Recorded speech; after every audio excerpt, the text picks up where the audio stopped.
Welcome to California Frontier, the show about the often overlooked and unexpected early history of the place we call California. I'm your host, Damian Basic.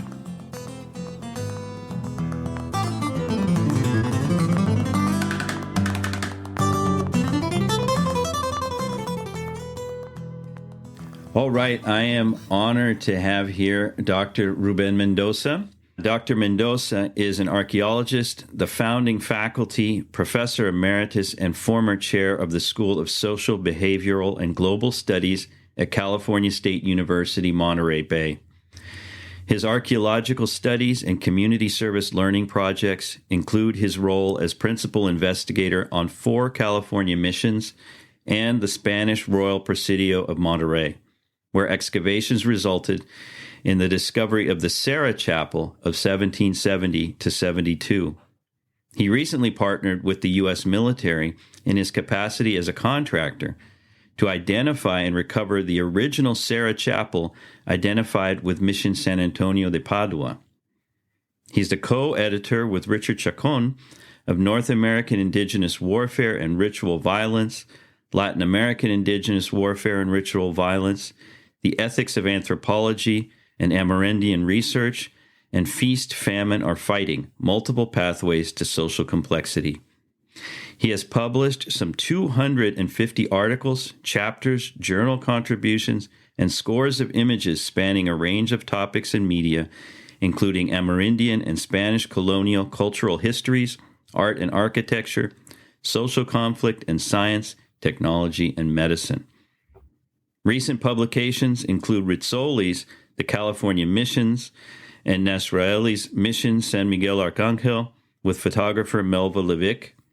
His 2021 Rizzoli book titled The Spanish-Style House From Enchanted Andalusia to the California Dream explores the Andalusian architectural heritage of California with Melva Levick. Casa Santa Fe, Design, Style, Art, and Tradition is the subject of Mendoza's latest Rizzoli book project with Melva Levick and was published in 2023. And these are gorgeous books. You should all get a copy. Effective December 22, Professor Mendoza retired from CSU Monterey Bay, but continues to serve as a community partner for the university and advisor to students in his role as the newly elected president of the Board of Directors of the Monterey County Historical Society. Dr. Rubén Mendoza, again, welcome, and thank you for coming on this podcast. I really appreciate it. Well, thank you for the invitation. I'm honored. Well, it's something I've been looking forward to for a long time.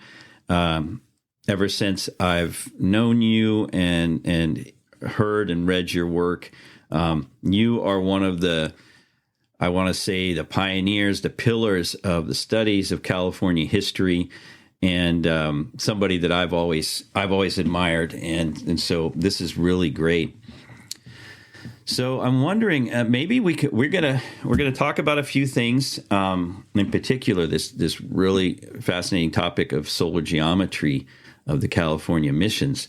But before that, could we take a step back, and would you mind talking about how you got into archaeology in the first place? Yes. I on a 4th grade field trip from Fresno, California, I ended up in Old Mission San Juan Bautista. And I remember standing there in the middle of that plaza and looking at all these ancient buildings and wondering about these histories. Up to that point, I really didn't have any academic leanings. I was a shoe shine boy. I was a bunch of things and trying to make a living to help my family. And but that one trip was pivotal because what it did was it opened my eyes to a whole new world. In effect, having lived in the Central Valley, having been born in French Camp, California, I'd never seen the ocean, for example. And the bus trip took us out to Monterey, where I saw sea lions, and then on to Mission San Juan Bautista, where I saw what I deemed to be cowboys and Indians, the cowboys on horseback. And it was such a fascinating trip. Upon my return after an entire day to Fresno, my parents were scouring the neighborhood for my remains because they thought I'd been kidnapped. They didn't understand where I was going. They didn't understand why I was gone so long and why it was so late in the evening. And when I returned, I told them I'd seen sea monsters and I'd see cowboys and Indians. And they, of course, didn't believe me until well over 30 years later when they found my photographs. And so that's where I developed an initial understanding or beginnings of history for California. But I was so inspired by what I saw, I tried to recreate the town of San Juan Bautista by collecting tomato boxes, cutting them up, and building 22 buildings, log cabins, an old mission church. And then they were like doll houses. And I'd spend my days, reimagining that history. And then from that, my father got himself into some political problems that required lawyers. And so the attorneys suggested he might want to head out of the country for a little while. And we went to Mexico City. And there I saw the pyramids of Teotihuacan, the Aztec ruins. And then my fascination with this antiquity, this past, my ancestors really gelled. So those two dimensions, the missions and the pre-Columbian past, really animated my interest more in art history, but eventually it went into the area of archaeology. And archaeology, by virtue of the fact that I had applied for a grant, it was a graduate school grant at the California State University, Bakersfield. And I was a freshman at the time. I didn't know what a graduate student was. I wasn't from an academic background. I applied for it, and of course they rejected it. But then I met Ignacio Bernal, one of the leading archaeologists in Mexico. And he happened to be in Bakersfield to do a talk at Bakersfield College. And I was invited to have lunch with him. I asked him to review my paper. He wrote me back. And then I was really determined. And I attended a Southwestern Anthropology Conference in Santa Fe. I gave that presentation. Then I won their National Graduate Student Paper Award. I received $500. And then my university was a little bit befuddled by this. And so the committee contacted me and asked me to let them reconsider my paper. And then they gave me an additional $500. So I kind of, it was almost like double dipping. But I from that point on, I was committed to archaeology. And I spent my summers engaged in native Californian archaeology along the Kern River through Bakersfield College, and then to some extent through Cal State Bakersfield, which really didn't have quite the archaeology program at that time anyway. And then so at that point, when you graduated, you decided to go on and do doctoral work in archaeology? Yes, I pretty much resolved in that freshman year, that same paper that was awarded a $500 scholarship by the Southwestern Anthropological Association. It also came with publication. So I published my first paper as a freshman. And then about a year or two later, I met Wigberto Jimenez Moreno at a conference in San Francisco. And he invited me to Paris. And I told him, I said, I'm a jardinero. I'm a gardener. I don't have that kind of money. And he says, no, this is going to be a transformative experience for you. You need to get there. And so I literally spent my summer raising the money. I got in on a standby airline ticket for $325 to Europe. And I bought a $100 Eurail pass. I got to Paris. I presented at the Sorbonne. And in the middle of the presentation, the projector caught fire. And so you can imagine I was so devastated. But the plus side was that Wigberto had invited some of the premier archaeologists on Mesoamerican archaeology. For example, H.B. Nicholson was in the front row, Nigel Davies, a whole host of Warwick Bray, some of the biggest names in European archaeology in particular. And so I then, from that, had that paper published in 1977. And I decided, I need to go to graduate school. This is the only way I'm going to survive. And H.B. Nicholson, who was an Aztec specialist, tried to recruit me to Los Angeles, to UCLA. And I don't know if there were any perks for that. I just knew I don't want to leave Bakersfield, where I'm surrounded by gangs, and then go to LA and be surrounded by even bigger and more malicious gangs. So I was thinking on a level that really wasn't academic. So I chose the University of Arizona, and they weren't interested in my work. So I struggled there for years with really no mentor. And so in sum, after years of that kind of work, I continued to travel into Mexico almost yearly on whatever money I happen to have to photograph archaeological sites. And for many years, I only photographed the pre-Hispanic sites. But invariably, no matter where I traveled, I would find myself looking at pre-Columbian ruins, which were within proximity of Spanish colonial churches. And I never took an interest in those churches until work that I was doing in Cholula, Puebla, in the summer of, This was 1993. And I found myself going into the church more often. Let's just say the archaeology wasn't going well, so I found myself going in there to pray. And in the process, I discovered the Spanish colonial tradition. Although I fully identify with my indigenous background, which is Yaqui Indian or Nevome. And so that has always been probably the main impulse for virtually everything I do in archaeology. I want to elevate the contributions of my ancestors. But it took me a long time to realize my ancestors were both indigenous and Hispanic. And so now I try to work with both traditions, but I find myself in the crosshairs of both camps. And so I'm all right with that because, as I always say, when it comes to the ancestors, I don't take sides. Now, that's a great quote. When it comes to the ancestors, I don't take sides. Exactly. And sometimes not taking sides can put you in the crosshairs of both, like you mentioned. Yes. That's interesting. So you were focusing on Mesoamerica and then colonial Spanish America writ large. So how did you wind up circling back to California in particular, in the California mission era, et cetera? Well, there was a lot of archaeology before. When I was at the University of Arizona, I was fully invested. My dissertation dealt with basically the warring polities of the Epiclassic, which are the societies that were in one level or another played a part in the collapse of ancient Teotihuacan, either by virtue of fostering the collapse or fostering its survival.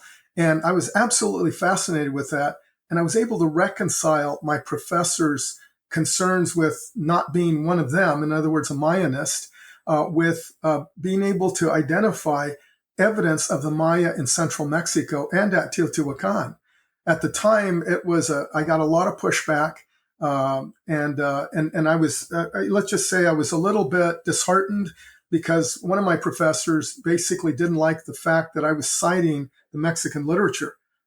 Their characterization of the Mexican literature, which was all that there was for the very specific area that I was studying, was largely monographs published by the Mexican government virtually for every major project and every site I was interested in.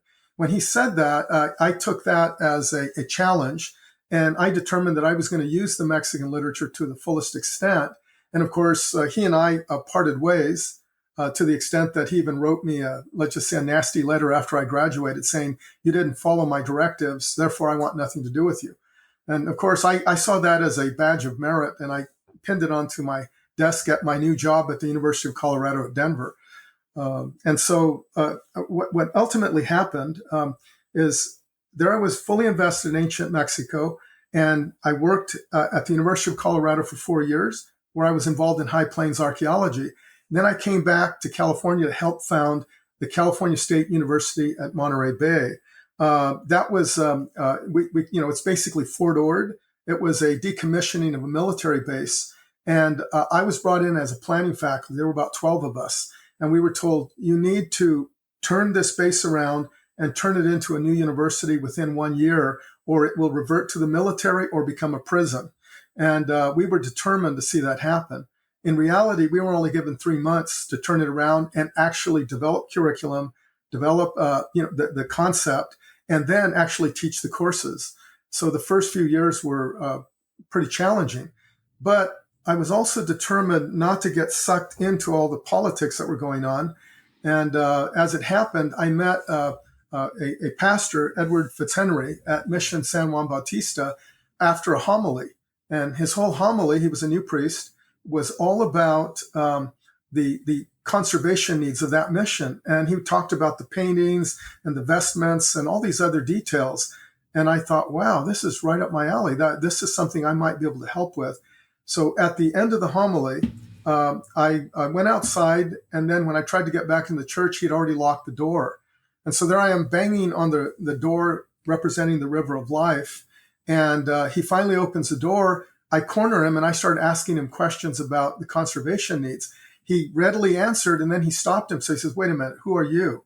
And I said, "Well, I'm a new faculty hire at the newest California State University, the 21st campus of the 21st century. And I'm an archaeologist." And as soon as I said that, he said, "I've been looking for an archaeologist. I have a number of projects that we'd like to move forward on.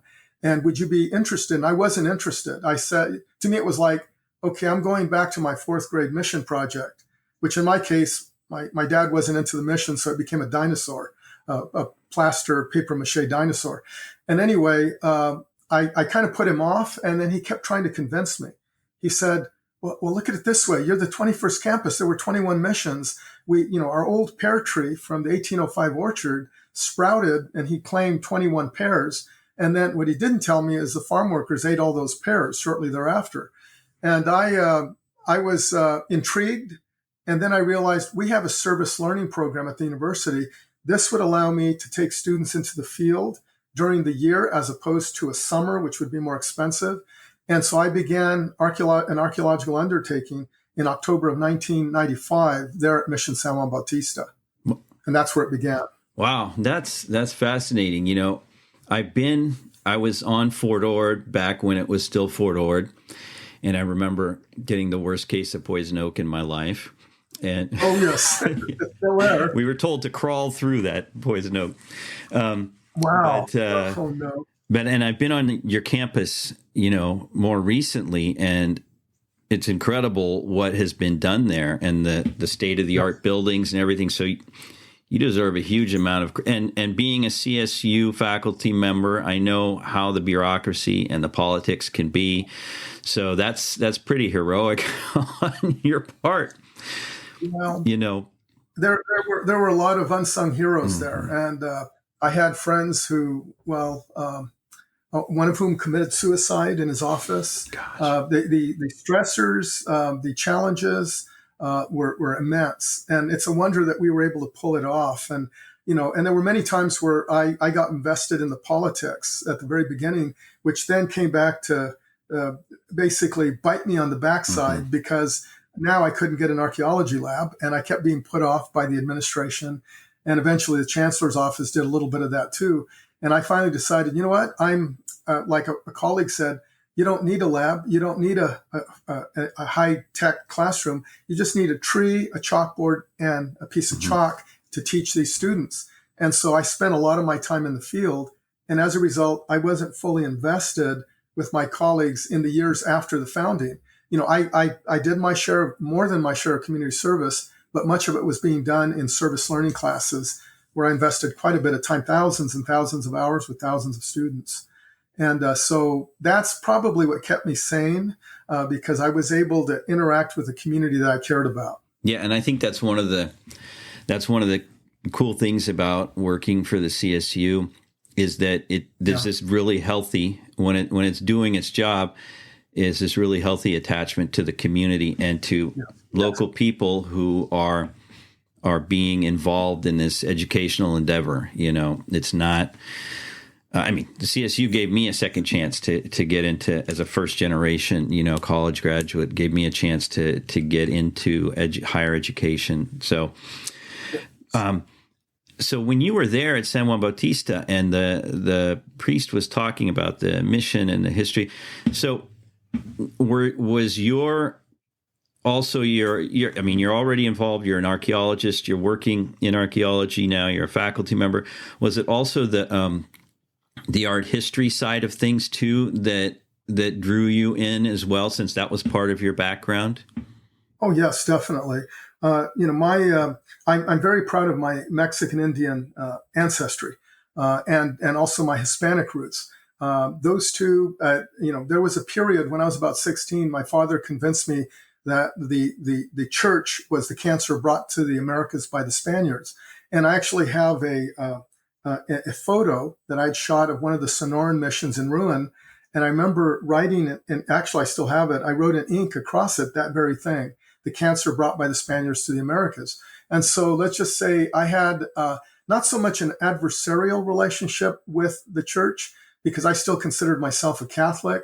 But let's just say my father detached himself and distanced himself as much as possible. And he could only acknowledge our Amerindian ancestors. And so I found myself creating reproductions of pre-Columbian art.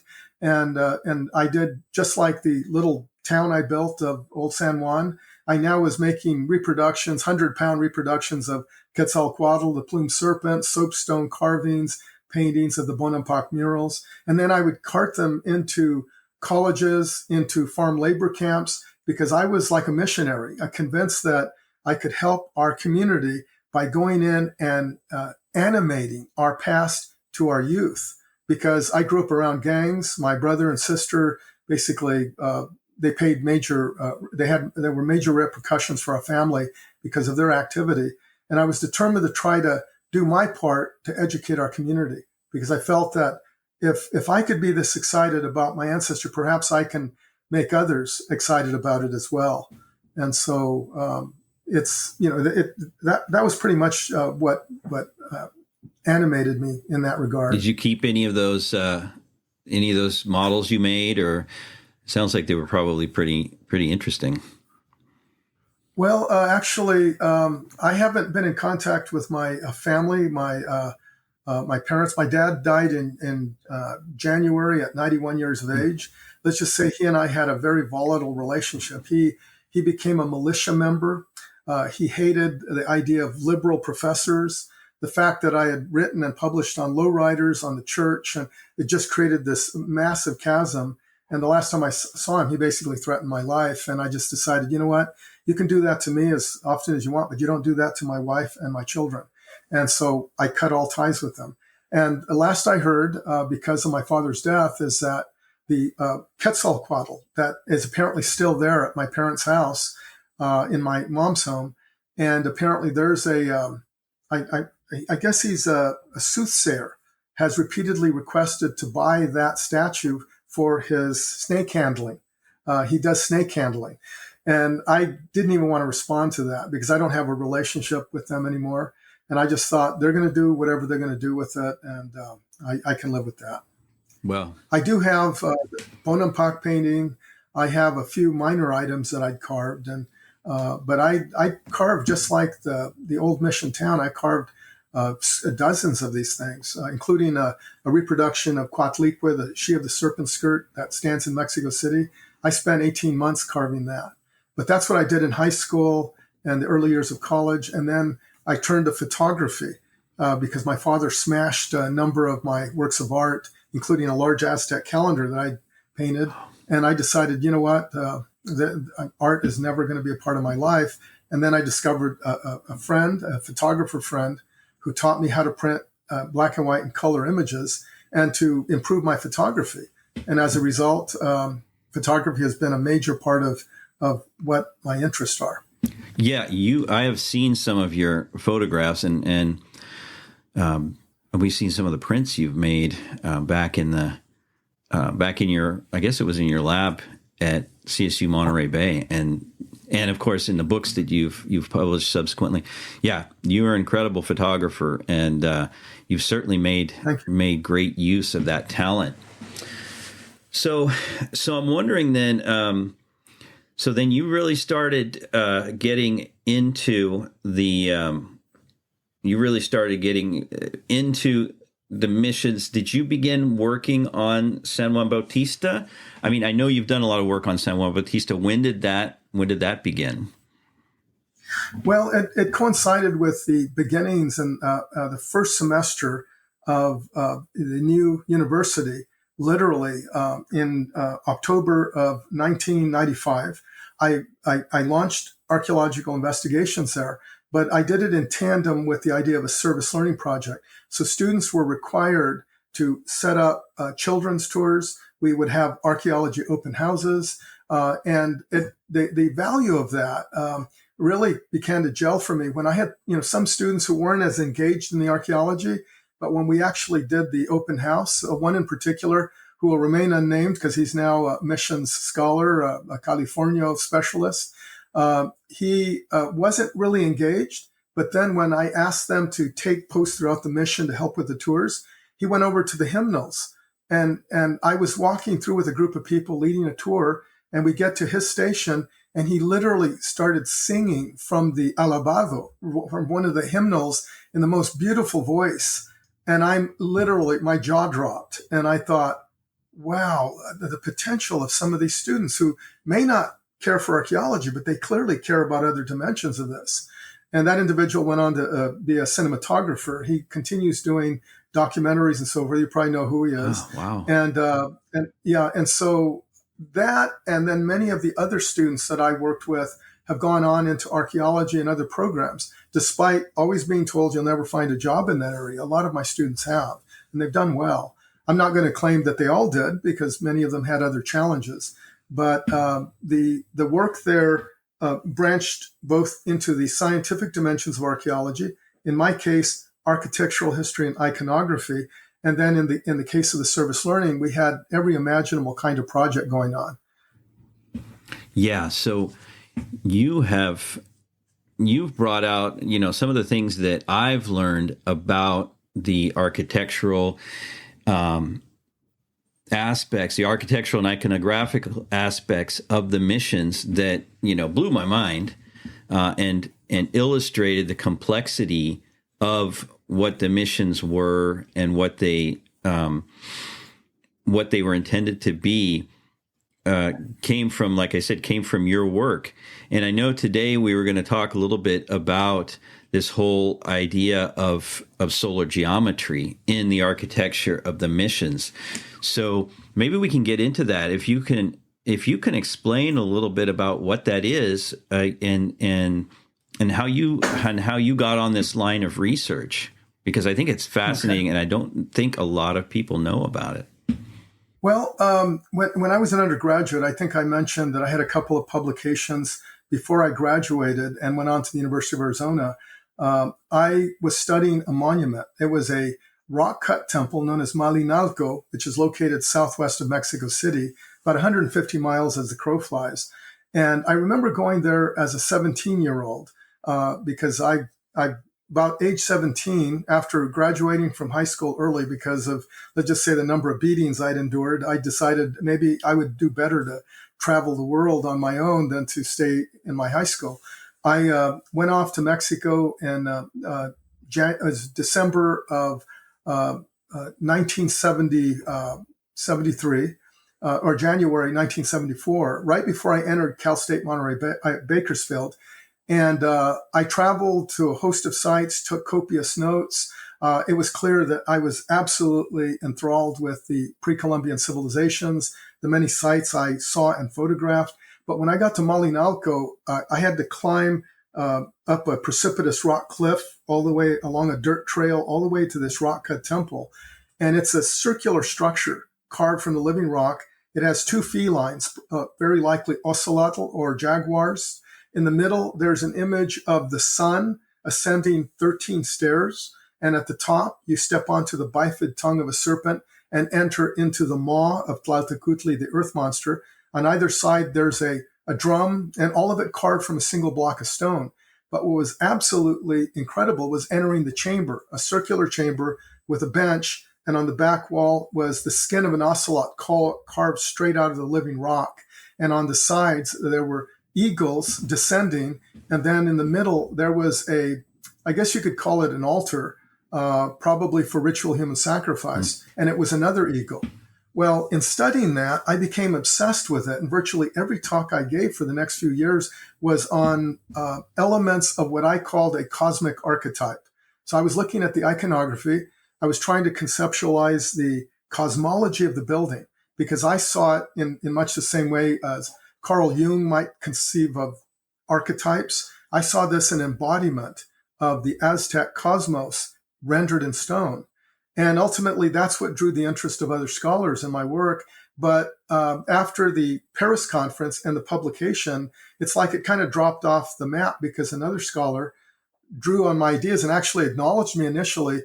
And then in his books and articles later, I was never mentioned again, which is okay. I got the ball rolling. Well, so I already had this interest in iconography and basically conceptualizing temples, regardless of whether they were pre-Columbian, colonial, or otherwise, as archetypes or embodiments of the cosmology, ideology, and belief of a given tradition. So when I got to San Juan Bautista, I was seeing elements, and I was studying the architectural history. I was trying to determine, why is the church at about a 4-degree angle away from the otherwise square quadrangle? And I was debating this with a student of mine who liked to debate every issue.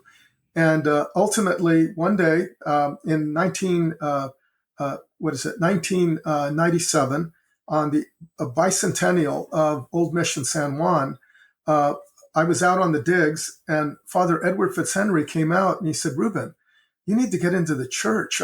This morning," he said, "I opened the church for some pilgrims that wanted to get there before sunrise." And he said, "I took them in there, but before they arrived, I entered the church and I saw this beam of light striking the right side of the altar." And he says, "It was amazing." And I thought, yeah, light enters windows, and of course it's going to project onto walls.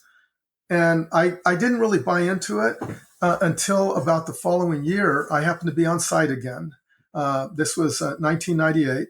And I entered the church because apparently the baby Jesus had broken free of the altar and crashed into a bouquet of flowers, and his fingers were missing and his toes were missing. So I went in to try to find them, and I did. I'm an archaeologist.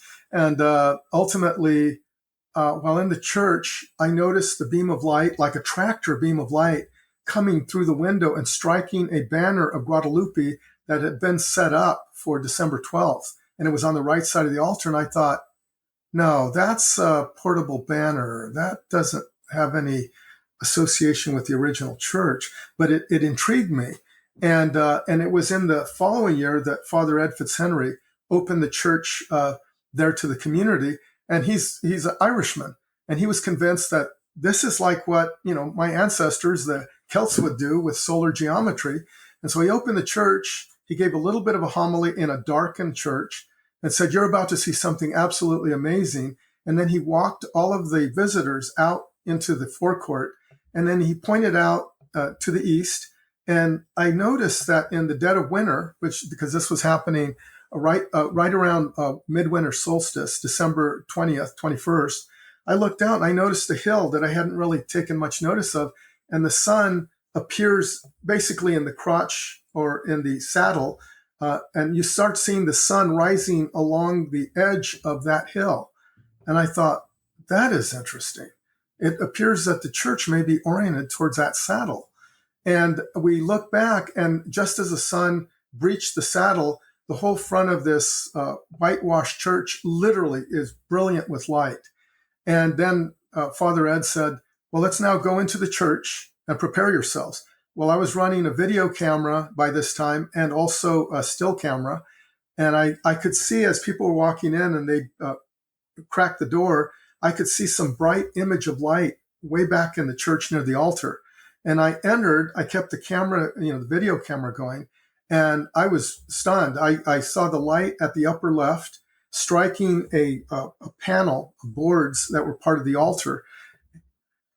And as it did, we walked in, everybody sat down, and then the light, as we watched for the next 15 to 20 minutes, this rectangle of light is moving to the lower right.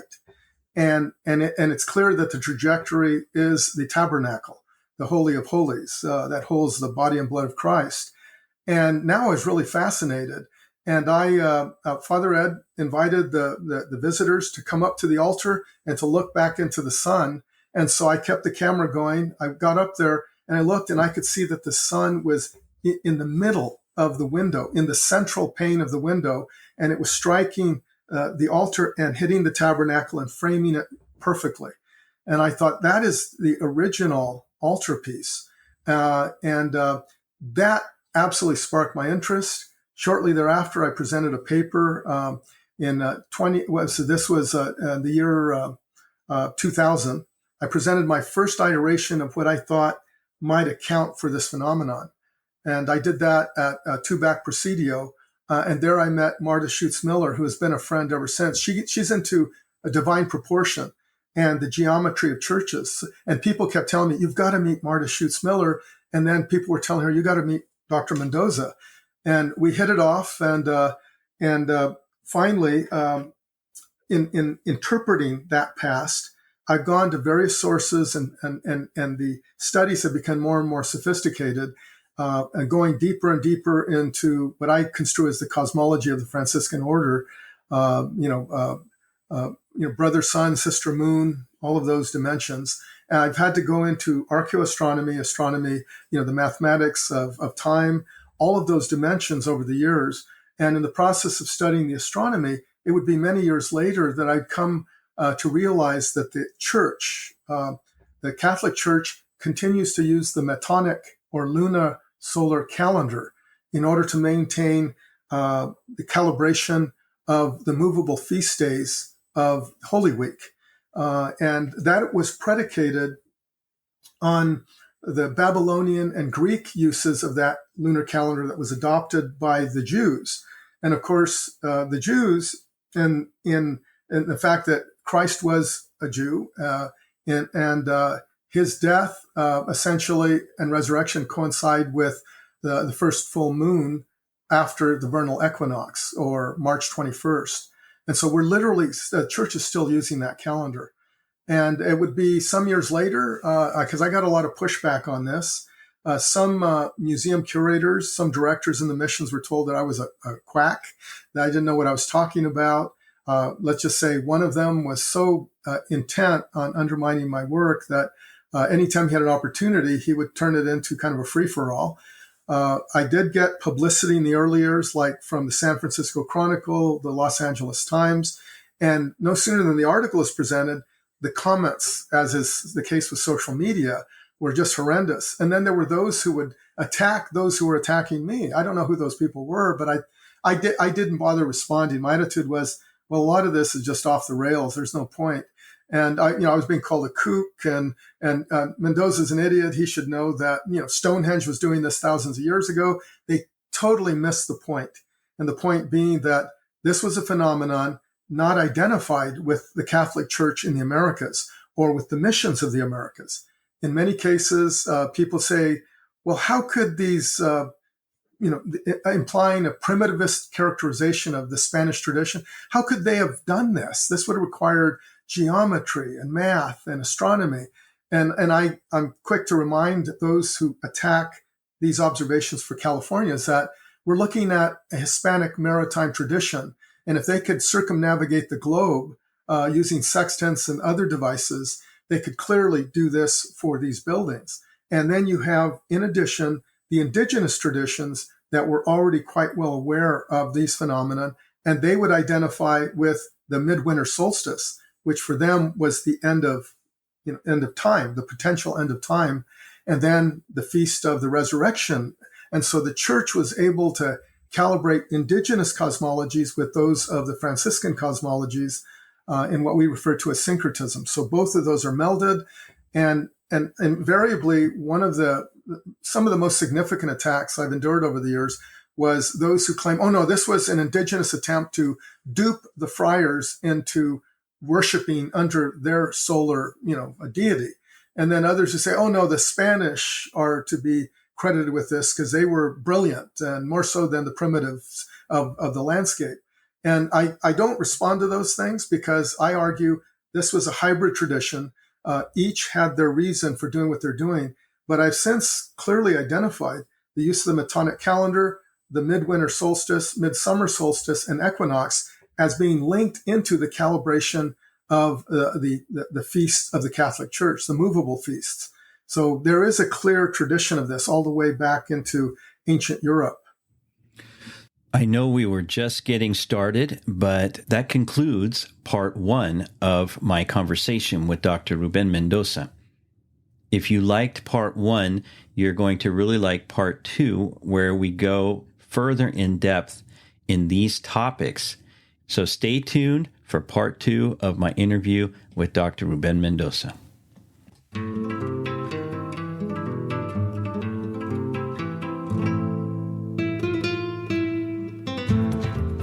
I hope you enjoyed this episode of the California Frontier Show.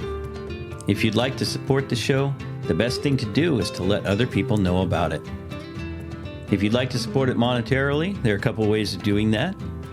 One is by scrolling down in your podcast app to where it says support the show. There you can become a subscriber for as little as $3 a month. And if you want to give a one-time donation, just below you'll see where it says give a one-time donation. Finally, the show is supported by California History Teachers, which is a full year of lessons for 4th grade California history and social studies. You can find out more at www.californiahistoryteachers.com. And if you input the coupon code PODCAST, you'll receive 25% off your monthly or annual subscription. So check it out.